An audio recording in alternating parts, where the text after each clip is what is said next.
Something extraordinary happened in March 2024 that most investors completely missed. BlackRock, the largest asset manager in the world managing over $11 trillion, launched a tokenized money market fund on the Ethereum blockchain. Not as an experiment, not as a publicity stunt, as a serious institutional product. And when BlackRock moves, when Larry Fink makes a decision like this, it's not because of hype. It's because the infrastructure is ready. The regulations are coming. And the next decade of investing is going to look fundamentally different from the last 50 years. Before we go any further, I want to ask you to do something. If you find value in what we're discussing today, please hit that like button and subscribe to the channel. Turn on notifications so you don't miss future content. This is the kind of strategic insight that can fundamentally reshape how you think about building wealth in the coming decades, and I want to make sure you're part of this conversation. Now, I've been in this business since 1976. Almost 50 years. I started on Wall Street wearing the world's ugliest brown suit, sporting long hair and turquoise jewelry, looking absolutely ridiculous but hungry to understand how money really works. And in those 5 decades, I've seen a lot of change. I've seen the rise of index funds. I've seen the democratization of trading. I've seen the internet transform how we access information and execute trades. I've watched technology reshape finance again and again. But what's happening right now? What's unfolding with blockchain technology and the tokenization of traditional assets? This is different. This isn't just another incremental improvement. This is a fundamental reimagining of how capital markets function. And most people, most investors, even sophisticated ones, they don't understand what's coming. They don't see how profound this shift is going to be. They think blockchain is just about Bitcoin and cryptocurrency speculation. They think it's about meme coins and volatility and people getting rich or losing everything overnight. That's not what I'm talking about today. I'm talking about something much bigger, much more consequential. I'm talking about the infrastructure layer of global finance being rebuilt from the ground up. And that has implications for every single person trying to build wealth, trying to plan for retirement, trying to create financial security for themselves and their families. Let me be very clear about something. I was skeptical about cryptocurrency for years. I said publicly that Bitcoin was primarily used for illegal activities, for money laundering. And at the time, based on the information I had, that view made sense. But I've always believed that you have to follow the evidence. You have to be willing to change your mind when new information emerges.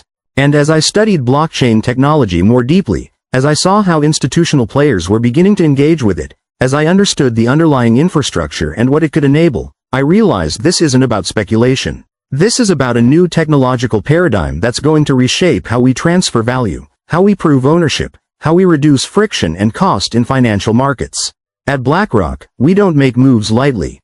When we launched the tokenized money market fund in March 2024, it was after years of research, after extensive conversations with regulators, after building the necessary infrastructure and ensuring we could deliver institutional-grade security and compliance. We did it because we see where this is going. We see that within the next 5 to 10 years, tokenization is going to become standard practice for an enormous range of assets. Not just money market funds. Real estate, private equity, infrastructure, bonds, everything. And here's why that matters to you. Why you need to understand this even if you're not a technology person, even if you've never bought cryptocurrency, even if blockchain sounds like incomprehensible jargon. Because this technological shift is going to create opportunities that didn't exist before. It's going to democratize access to investments that were previously locked away behind high minimums and accreditation requirements. It's going to reduce costs. It's going to increase liquidity. It's going to make markets more efficient. And if you don't understand what's happening, if you're not positioned to take advantage of these changes, you're going to be left behind. I want you to think about a question. When was the last time the fundamental infrastructure of investing changed? Not the products available, not the specific strategies, but the actual infrastructure, the plumbing of how markets work. You'd have to go back to the 1970s when electronic trading began to replace floor trading. Or the 1990s when the internet enabled online brokerage accounts. These weren't minor shifts. They were transformational. They changed who could invest, how much it cost, how quickly transactions settled, how information flowed. We're at another one of those moments. Right now. And most people are sleepwalking through it. Let me give you some context for why I'm so focused on this. At BlackRock, we've spent the last several years building a capability we call Aladdin. It's a risk management and portfolio construction platform that processes trillions of dollars in assets. It uses artificial intelligence and machine learning to analyze market conditions, to model scenarios, to help institutional investors make better decisions. And one of the things Aladdin has been helping us understand is how blockchain technology and tokenization fit into the future of asset management. What we've learned is this. The current financial system, the one that's served us for decades, is extraordinarily complex and inefficient. When you buy a stock, when you transfer money, when you settle a trade, there are multiple intermediaries involved. Custodians, clearinghouses, transfer agents, brokers. Each one adds cost. Each one adds time. Each one adds potential points of failure. And all of that complexity, all of those layers, they exist because we've been building on top of systems that were designed 50, 60, 70 years ago. Systems that were built for a world of physical certificates and paper records. Blockchain technology allows us to fundamentally simplify that structure. It creates a shared, immutable record of ownership that multiple parties can trust without needing a central intermediary. It enables near instantaneous settlement. It reduces costs dramatically. And most importantly for individual investors, it makes it possible to fractionalize ownership of assets that were previously indivisible. Think about what that means. Right now, if you want to invest in commercial real estate, you generally need hundreds of thousands or millions of dollars. You need to be an accredited investor with sophisticated knowledge and access to the right networks. But with tokenization, that same piece of real estate can be divided into thousands or millions of digital tokens, each representing fractional ownership. Suddenly, someone with $1,000 or $5,000 can own a piece of that same asset. The same asset that pension funds and sovereign wealth funds and ultra-high net worth individuals have been investing in for generations. That's democratization. That's the expansion of opportunity. And it's not theoretical. It's happening. BlackRock launched our tokenized fund because we wanted to be at the forefront of this shift. We wanted to demonstrate that blockchain technology can handle institutional-scale assets with the security, compliance, and transparency that regulations require. Now, I know what some of you are thinking. Larry, this sounds like technology hype. This sounds like the kind of thing people get excited about and then it doesn't materialize. Remember the dot-com bubble? Remember all the companies that were going to change everything and then disappeared? And you're right to be skeptical. Healthy skepticism is essential in investing. You should never buy into something just because it's new or exciting or everyone's talking about it. But here's the difference. This isn't about speculating on which blockchain protocol is going to win or which cryptocurrency is going to go up 1000%. This is about understanding a fundamental technological infrastructure shift that's going to reshape markets whether you participate or not. And the question isn't whether this is going to happen. The question is how quickly it's going to happen and how you position yourself to benefit from it. Let me tell you what I hear from institutional investors, from the pension funds and endowments and family offices that BlackRock works with every day. They're not asking whether they should explore tokenization. They're asking how quickly they can get access. They're asking what portion of their portfolio should be allocated to tokenized assets. They're asking how to train their teams, how to update their investment policies, how to work with regulators to ensure compliance. The conversation has moved from, is this real, to, how do we implement this? And that's always a signal. When institutional money starts moving, when the sophisticated players who manage trillions of dollars start allocating capital and building infrastructure, that's when you know something fundamental is changing. Individual investors, retail investors, they often come late to these shifts. They wait until it's obvious, until everyone's talking about it, until the opportunity is already priced in. And then they wonder why they can't generate the returns that earlier adopters achieved. I don't want that to happen to you. I don't want you to look back in 2030 or 2035 and realize that there was a window of opportunity in the mid-2020s when the infrastructure was being built, when the regulatory frameworks were being established, when the early institutional adoption was happening, and you missed it because you didn't understand what was going on or because you dismissed it as too complicated or too risky. That's why I'm talking about this today. Not to sell you on buying cryptocurrency. Not to tell you to put all your money into blockchain projects. But to help you understand the landscape that's emerging, the forces that are reshaping capital markets, and the mental frameworks you need to think about this intelligently. Over the next several sections, I'm going to walk you through what tokenization actually means in practical terms. I'm going to explain why this matters for ordinary investors, not just institutions. I'm going to discuss the risks, because there are real risks, and I'm not going to pretend otherwise. I'm going to talk about how to think about portfolio allocation in a world where traditional assets and tokenized assets coexist. And I'm going to give you a framework for evaluating opportunities so that you can make informed decisions rather than just following the crowd or reacting to headlines. This is not going to be a technical deep dive into how blockchain works. You don't need to understand cryptographic hash functions or consensus mechanisms to benefit from this conversation. What you need to understand is the economic implications, the structural changes, the opportunities and risks, the difference between speculation and strategic positioning. Because here's what I've learned in almost 50 years of doing this. The investors who build lasting wealth aren't the ones who predict exactly what's going to happen. They're the ones who understand the major forces shaping the world, who position themselves to benefit from multiple possible outcomes, who stay disciplined and rational when others are panicking or getting greedy, and who are willing to adapt when the evidence changes. Right now, we're in the early stages of a major technological transition in financial markets. The infrastructure is being built. The regulations are being written. The institutional adoption is accelerating. And the window for positioning yourself advantageously is still open. But it won't stay open forever. 10 years from now, tokenized assets might represent 10% or 20% or even 30% of investable capital markets. Fractional ownership of real estate, infrastructure, private equity, collectibles, intellectual property, all of it flowing through blockchain-based systems that enable instant settlement, transparent ownership records, and dramatically lower transaction costs. The investors who understood this early, who took the time to educate themselves, who built positions thoughtfully and strategically, they're going to have benefited enormously. The investors who ignored it, who assumed it was just hype, who waited until it was completely obvious and fully adopted, they're going to wish they'd paid attention earlier. I've seen this pattern before. I saw it with the rise of index funds in the 1970s and 1980s. I saw it with the shift to electronic trading in the 1990s. I saw it with the emergence of ETFs in the early 2000s. Every time, there was a window where informed investors could position themselves ahead of the crowd. Every time, the majority waited too long. Don't make that mistake this time.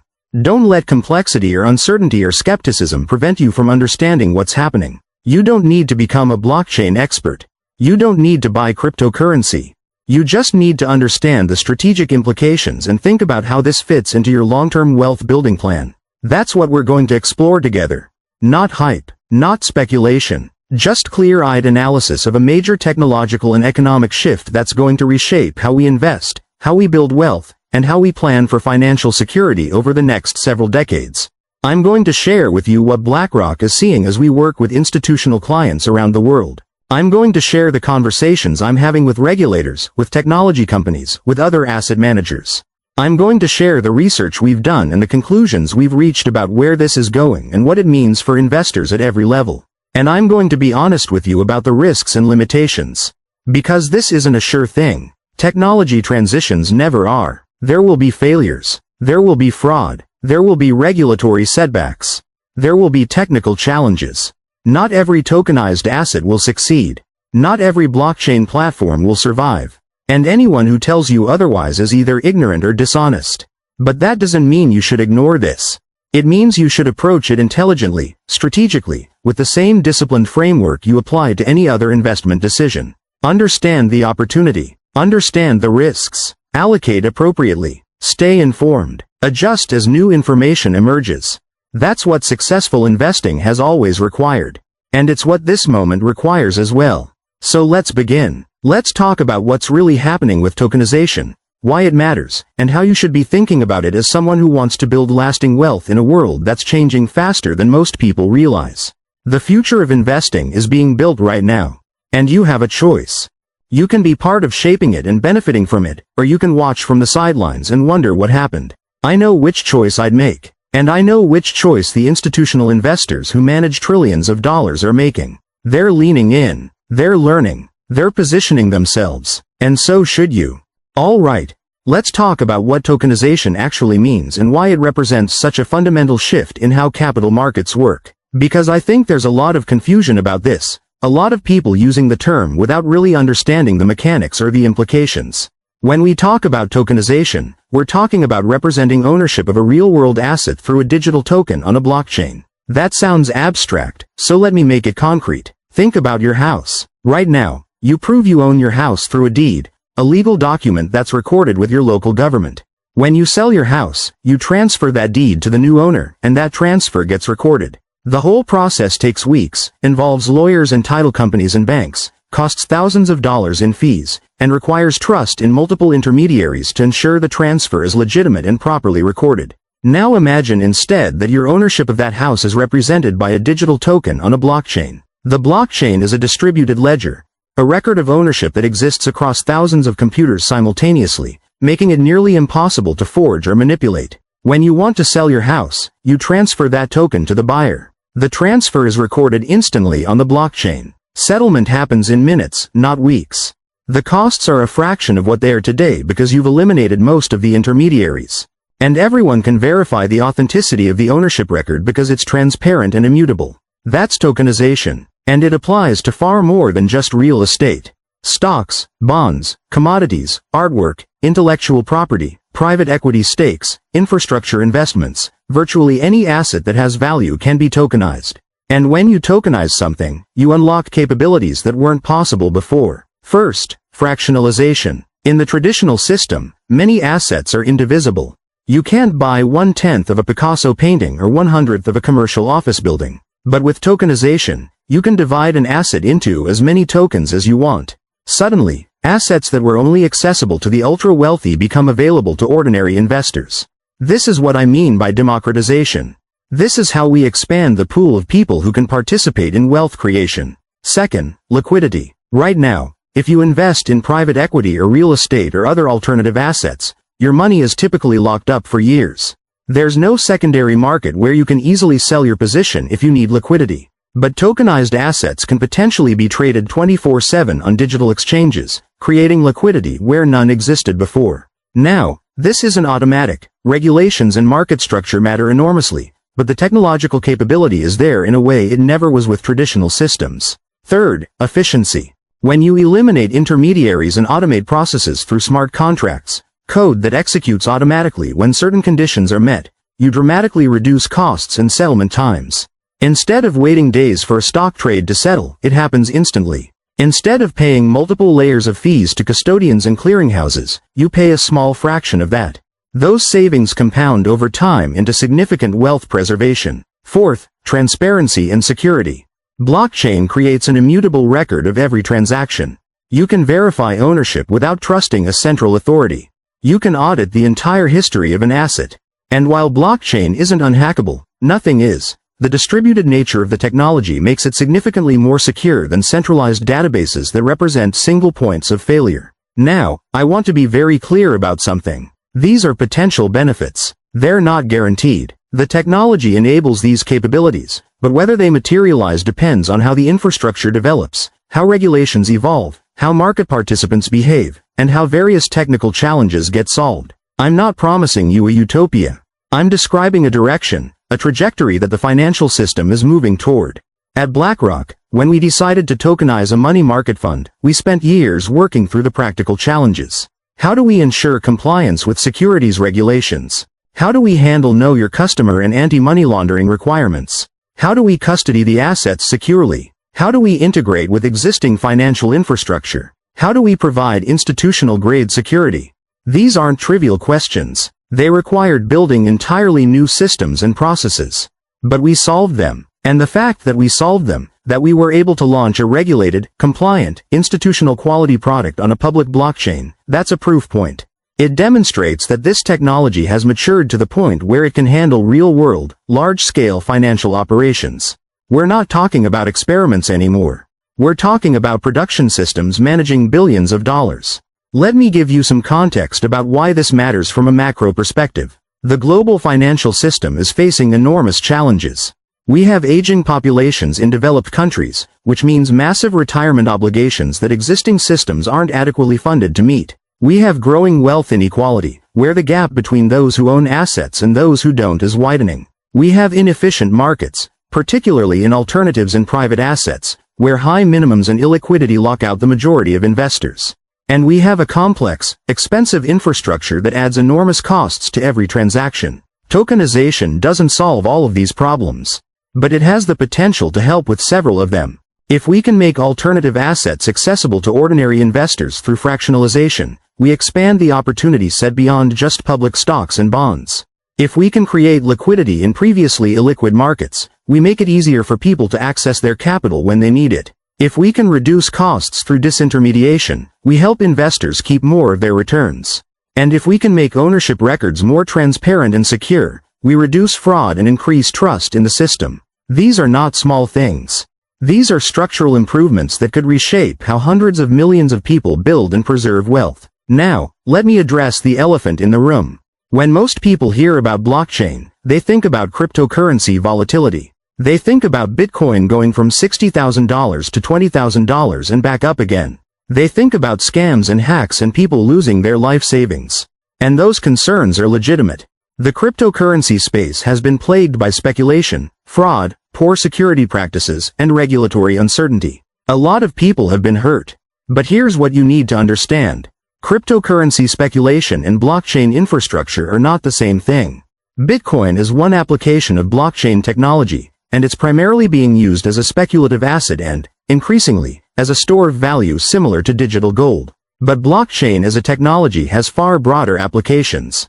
It's a way of creating shared, tamper-resistant records of ownership and transactions. And that capability is valuable regardless of what you think about Bitcoin's price. When BlackRock tokenized a money market fund, we weren't speculating on cryptocurrency. We were using blockchain as infrastructure. The fund holds traditional assets, U.S. Treasury securities and similar instruments. The only difference is that ownership is recorded on a blockchain rather than in a traditional custodial system. The value of the fund isn't affected by cryptocurrency volatility. It's a stable, regulated product that happens to use blockchain for its record keeping. That distinction is critical. As this space evolves, you're going to see more and more traditional assets being tokenized. Real estate investment trusts, corporate bonds, commodities, infrastructure funds, private equity stakes. These aren't cryptocurrency speculation plays. They're traditional investments that have been enhanced through better technology. And that's where the real opportunity lies for thoughtful, long-term investors. Not in trying to predict which cryptocurrency is going to go up 1000%, but in understanding how tokenization is going to expand access, reduce costs, and create liquidity in asset classes that have historically been difficult for ordinary investors to access. Let me talk about private markets specifically, because this is an area where tokenization could have enormous impact. Right now, pension funds and endowments and sovereign wealth funds allocate 20% to 40% of their portfolios to private assets. Private equity, private credit, infrastructure, real estate. And they do this because these assets have historically delivered higher returns than public markets. Over the past 20 years, institutional investors with significant private market allocations have outperformed those with only public market exposure by about 50 to 100 basis points annually. That doesn't sound like much. 0.5%, 1%. But over 30 or 40 years, that difference is enormous. It's the difference between a comfortable retirement and a struggling retirement. It's the difference between leaving something for your children and running out of money. But here's the problem. Most individual investors can't access private markets. The minimums are too high, typically $250,000 or $500,000 or more per investment. The accreditation requirements limit participation to wealthy individuals. The illiquidity means your money is locked up for years. And the complexity means you need sophisticated advisors and legal support. So we have this two-tier system. Institutions and the ultra-wealthy get access to the highest returning assets. Ordinary investors are stuck with public markets only. And that contributes to wealth inequality. The rich get richer because they have access to better investments. Tokenization has the potential to change this. If you can fractionalize a $100 million private equity fund into millions of tokens, suddenly someone with $5,000 or $10,000 can participate. If you can create secondary markets for those tokens, the illiquidity problem diminishes. If you can automate compliance and reporting through smart contracts, the complexity decreases. And if you can distribute these products through digital platforms rather than through exclusive networks, access expands dramatically. At BlackRock, we've been working on exactly this. Our acquisition of Global Infrastructure Partners, our purchase of HPS for private credit, our investment in Securitize and other tokenization platforms, all of this is about building the capability to offer private market exposure to a much broader range of investors. We're not there yet. The regulatory frameworks are still being developed. The technology is still maturing. The market structure is still being built. But the direction is clear. Within 5 to 10 years, I believe you'll be able to go online and buy tokenized exposure to infrastructure projects, to private real estate, to growth stage companies, all with minimums of a few $1,000s instead of a few $100,000. And that's going to be transformational for wealth building. Now, let me talk about risk, because I don't want anyone walking away from this conversation thinking that tokenization is a free lunch or a guaranteed path to riches. It's not. There are significant risks and challenges that need to be understood. First, regulatory risk. Right now, the regulatory framework for tokenized assets is still evolving. Different countries have different approaches. The SEC in the United States is still working through how to classify various tokens, what rules apply, what disclosures are required. And until that framework stabilizes, there's uncertainty about what's legal, what's compliant, what protections investors have. That uncertainty can lead to market disruption, to platforms shutting down, to investments becoming illiquid because regulatory changes prevent trading. Second, technology risk. Blockchain is relatively new technology. Smart contracts can have bugs. Private keys can be lost or stolen. Exchanges can be hacked. Oracle problems, where external data feeds into blockchain systems incorrectly, can cause errors. And while the technology is improving rapidly, it's not mature in the way that traditional financial infrastructure is mature after decades of development and testing. Third, market structure risk. For tokenized assets to be truly liquid, you need robust secondary markets with sufficient buyers and sellers. You need market makers providing liquidity. You need infrastructure for price discovery. Right now, those markets are thin or non-existent for many tokenized assets. And if markets don't develop, you could end up with assets that are technically tradable but practically illiquid because there's no one to trade with. Fourth, valuation risk. Many of the assets that are candidates for tokenization are illiquid and difficult to value. Real estate, private equity, artwork, collectibles. Traditional valuation methods rely on infrequent transactions and expert appraisals. When you tokenize these assets and potentially create more frequent trading, valuation becomes more challenging and more subject to manipulation. Fifth, fraud risk. Anytime there's a new investment category with hype and complexity, fraudsters appear. We've already seen numerous scams in the cryptocurrency space. People creating fake tokens, promising unrealistic returns, disappearing with investor money. As tokenization of traditional assets expands, we're likely to see similar fraud attempts. And individual investors may have difficulty distinguishing legitimate offerings from scams. These risks are real, they're not hypothetical, and they mean that anyone investing in tokenized assets needs to do so carefully, with appropriate due diligence, with position sizing that reflects the uncertainty, and with the understanding that some investments will fail. At BlackRock, when we invest in this space or build products in this space, we do so with institutional-grade risk management. We have teams of lawyers reviewing regulatory compliance. We have cybersecurity experts assessing technology risks. We have quantitative analysts modeling market scenarios. We have processes and controls and oversight. Individual investors typically don't have those resources. So you need to be even more careful, more conservative, more focused on understanding what you're buying and why. That said, being careful doesn't mean being paralyzed. It means being informed. It means understanding both the opportunities and the risks. It means allocating appropriately, starting small, learning as you go, and adjusting as the landscape evolves. Let me give you a framework for thinking about this. When you're evaluating any investment, tokenized or traditional, you should ask several questions. What's the underlying asset? Is it something real with intrinsic value, or is it purely speculative? What's the economic logic? Why should this asset generate returns? What are the risks? What could go wrong? What's the regulatory status? Is this legal and compliant? What's the liquidity? Can I sell if I need to? What are the costs? What fees am I paying? And who's on the other side? Who's issuing this? Who's managing it? What's their track record and reputation? These questions apply whether you're buying tokenized real estate or traditional stocks. The underlying investment principles don't change just because the technology changes. You still need to understand what you own, why you own it, what risks you're taking, and whether the potential returns justify those risks.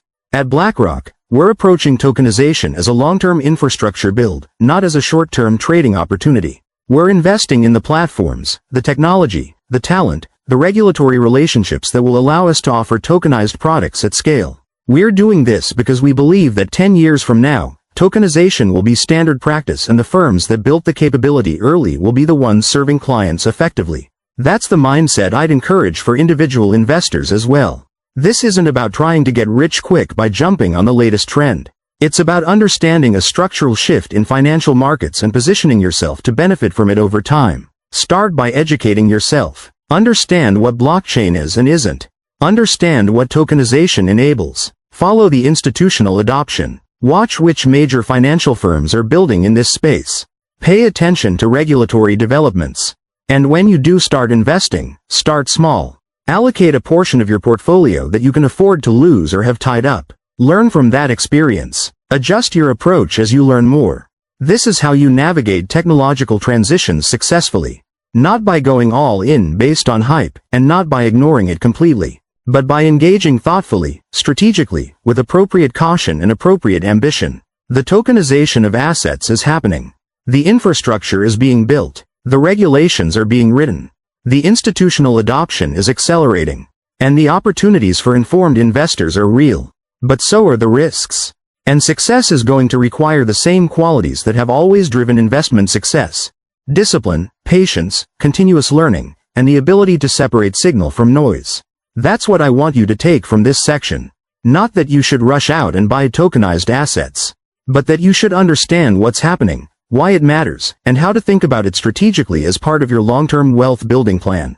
All right, let me bring all of this together for you and talk about what this means practically for how you should be thinking about your investments and your financial future. We've covered a lot of ground. We've talked about what tokenization is and why it matters. We've discussed the potential benefits, fractionalization, liquidity, efficiency, transparency. We've examined the risks, regulatory uncertainty, technology challenges, market structure issues, valuation complexity, fraud. And we've explored why this represents a fundamental shift in financial infrastructure rather than just another speculative trend. Now I want to help you synthesize all of this into a coherent framework for decision-making. Because understanding intellectually that something is important is one thing. Knowing what to actually do about it is another. First, let's establish some foundational principles. The emergence of tokenization doesn't change the basic rules of successful investing. You still need to think long-term. You still need to diversify. You still need to understand what you own. You still need to manage costs. You still need to avoid emotional decision-making. These timeless principles don't become obsolete just because the technology changes. What does change is the opportunity set. The range of assets you can potentially access expands. The costs of accessing certain investments decrease. The liquidity of previously illiquid assets potentially improves. And the barriers to entry for sophisticated investment strategies lower. But the mental framework, the discipline, the patience, those remain constant. At BlackRock, when we think about portfolio construction in a world where tokenized assets are increasingly available, we're not throwing out decades of investment theory. We're not abandoning modern portfolio theory or the capital asset pricing model or the fundamental principles of diversification and risk management. We're expanding the toolkit. We're adding new asset classes and new ways of accessing existing asset classes. But the core logic of building resilient, long-term wealth hasn't changed. So here's how I'd think about this if I were an individual investor trying to navigate this transition. Start with your foundation. Make sure you have the basics right. Emergency fund. Tax-advantaged retirement accounts maximized. A diversified portfolio of stocks and bonds through low-cost index funds or target date funds. Don't even think about tokenized assets or blockchain or any of this stuff until you have that foundation solidly in place. Why? Because tokenized assets are not a replacement for traditional investments. They're a complement. They're an enhancement. They're a way to potentially improve your portfolio at the margin. But they shouldn't be your entire strategy, and they definitely shouldn't be your starting point if you're just beginning to build wealth. Once you have that foundation, once you're consistently saving and investing in a diversified portfolio, then you can start thinking about how tokenization might fit into your overall plan. And here's my framework for that. Think about allocation in tiers. Your core portfolio, maybe 80% to 90% of your investable assets, should remain in traditional, liquid, well-understood investments. Stocks, bonds, real estate investment trusts, all accessed through low-cost, diversified funds. This is your financial bedrock. This is what ensures you're going to be okay even if everything else goes wrong. Then you have your opportunity allocation, Maybe 5% to 15% of your portfolio, where you can take more risk in pursuit of higher returns or access to unique assets. This is where tokenized assets might fit.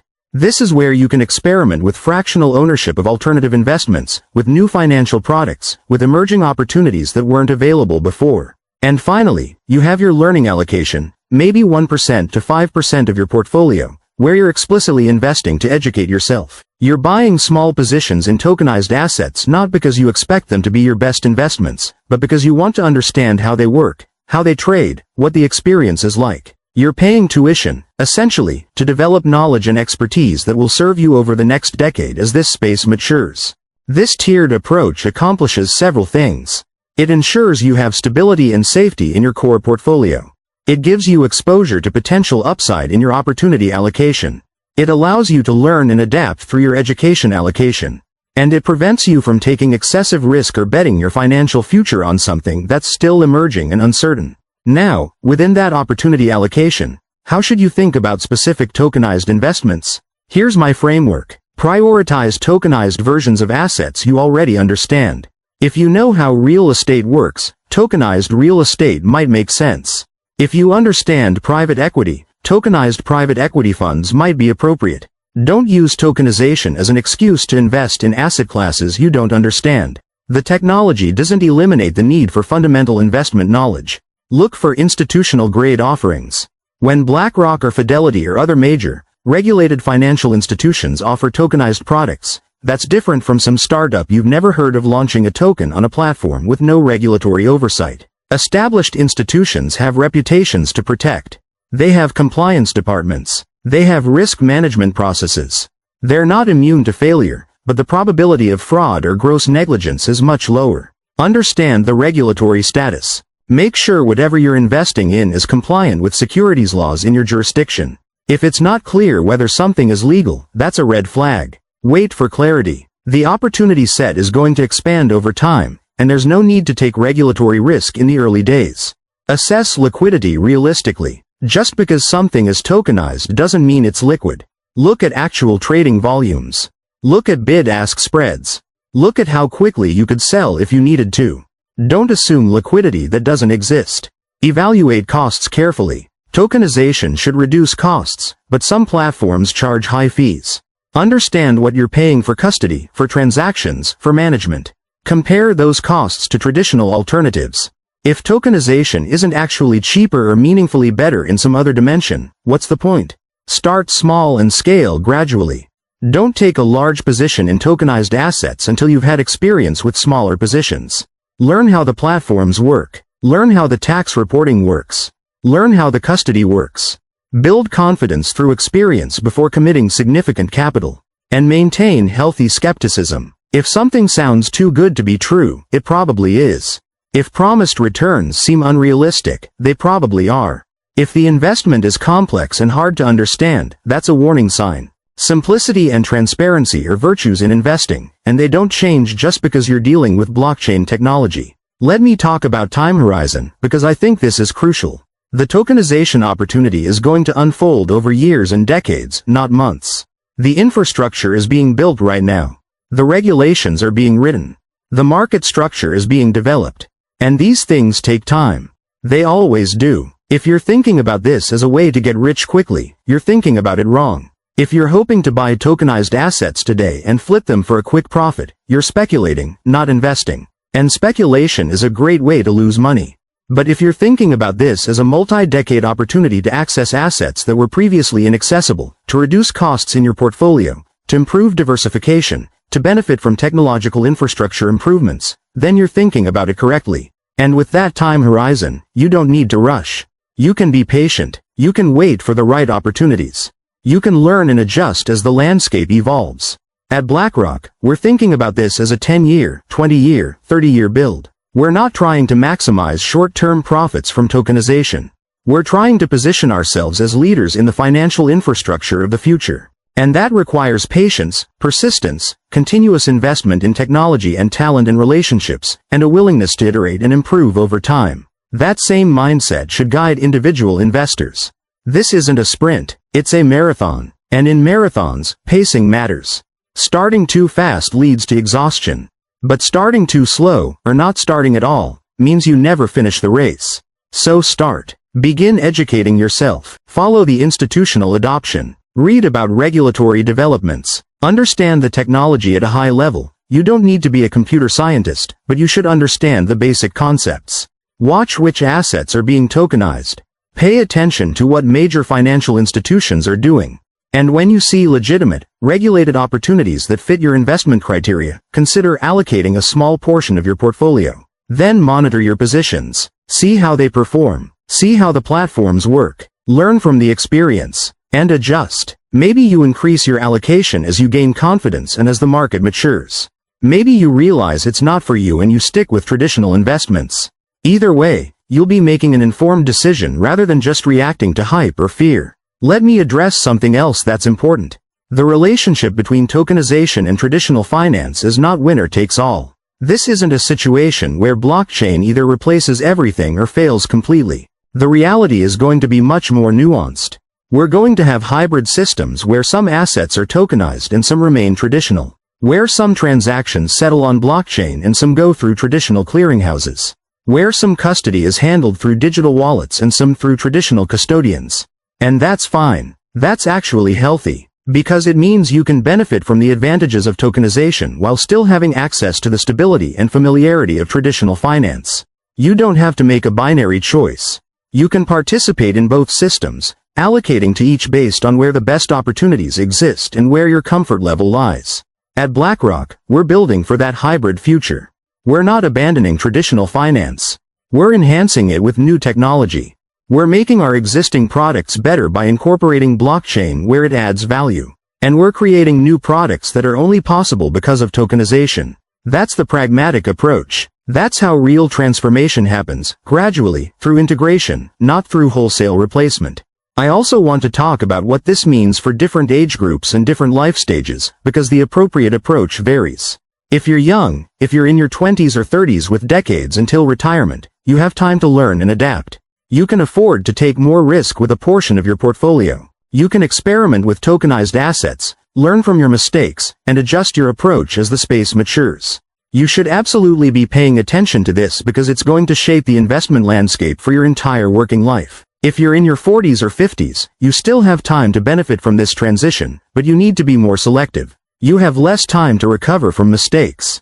Your opportunity allocation should be smaller as a percentage of your portfolio. But you should still be educating yourself and considering how tokenization might improve your access to private markets or reduce costs in certain parts of your portfolio. If you're already retired or approaching retirement, your focus should remain on stability and income. Tokenized assets might play a very small role, if any, in your portfolio. Your priority is preserving capital and generating sustainable income. Don't let the excitement around new technology distract you from that fundamental goal.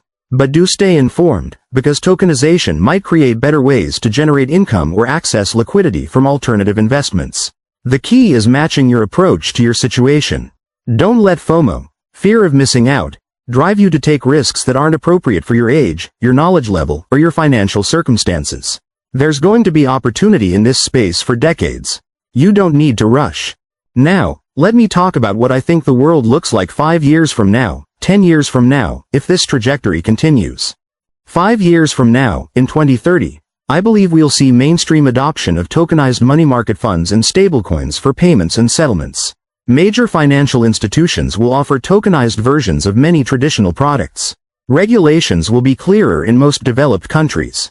Trading volumes in tokenized assets will be significant, though still smaller than traditional markets.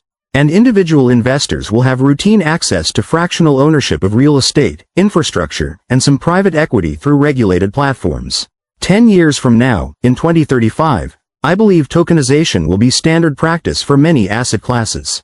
The distinction between tokenized and traditional assets will matter less because the infrastructure will be interoperable. Settlement times will be measured in minutes or hours rather than days. Costs will be a fraction of what they are today. And the pool of investable assets available to ordinary people will be vastly larger than it is now. That doesn't mean traditional finance disappears. It means it evolves. It means the barriers between different types of investors continue to erode. It means the inefficiencies that currently extract enormous costs from the system get reduced. And it means the wealth-building opportunities that have historically been limited to institutions and the ultra-wealthy become more broadly accessible. That's the vision that drives BlackRock's investment in this space. And that's the opportunity I want you to understand so you can position yourself to benefit. But let me be very clear about one final thing.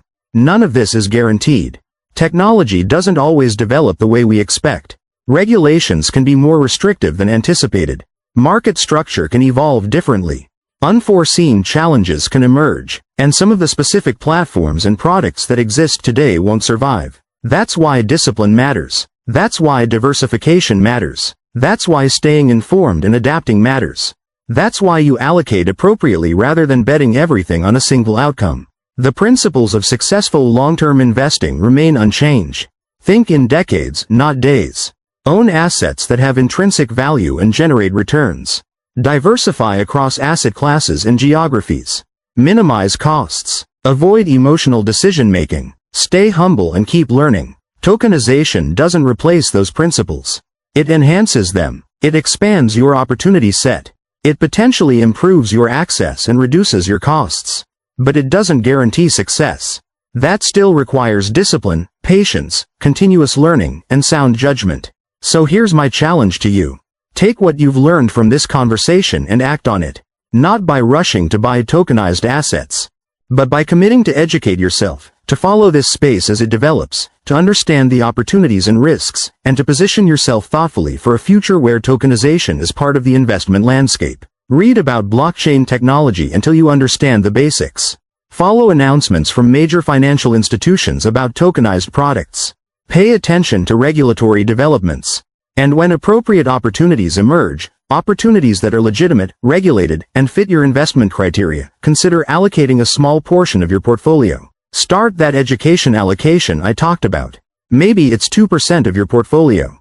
Maybe it's $1,000 or $5,000. Whatever amount makes sense for your situation.